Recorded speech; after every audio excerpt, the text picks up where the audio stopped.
Ang ating garden ay laging may pagbabanta ng pag-atake ng peste. Pero sabi nga, ang peste ay kasama na sa balancing sistema ng kapaligiran. May mga nagsasabi na ang peste ay simbolo ng isang ligtas at natural na paligid. Pero kung hindi natin naagapan ang pagdami nila, malamang walang matitira sa ating mga tanim. Wala tayong aanihin.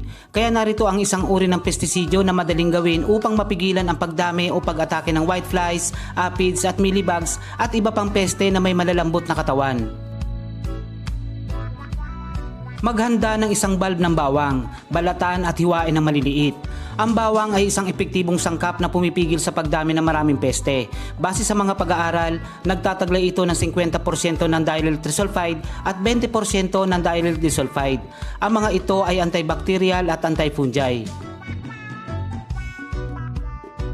Pagkatapos ay maghanda ng 3 katamtamang laki ng tangkay ng aloe vera at hiwain na maliliit. Ang aloe vera ang siyang magpapalapot sa ating solusyon. Bukod dito, kilala din ang aloe vera bilang growth hormone o nagpapabilis sa paglaki ng halaman o ng mga ugat.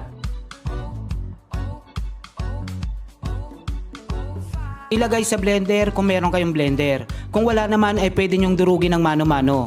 Mas mainam pa nga ang pagdudurog upang hindi na kayo gumamit ng kuryente. Pagkatapos ay buhusan ng 1 litro ng tubig.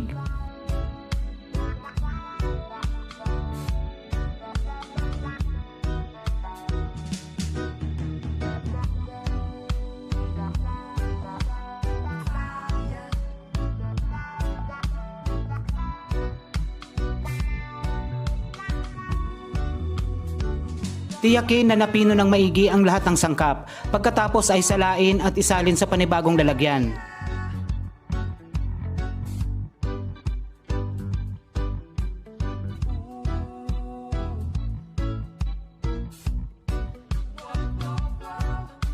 Ilagay sa sprayer.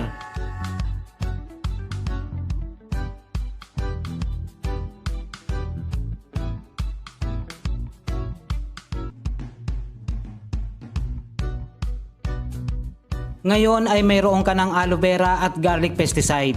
I-spray sa mga parte ng halaman na kinakitaan ng peste. Pwede ito sa lahat ng halaman, gulay man o ornamental. Gawin ito sa hapon o bago lumubog ang araw dahil sa mga oras na ito, kadalasang nakatambay ang mga peste sa mga sanga at dahon.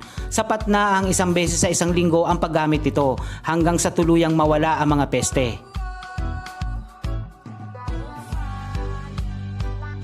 Panatilihin ang ligtas na pagugulayan sa bahay. Marapat lamang na gumamit tayo ng mga natural na solusyon upang manatiling malusog ang ating mga tanim at ang ating sarili.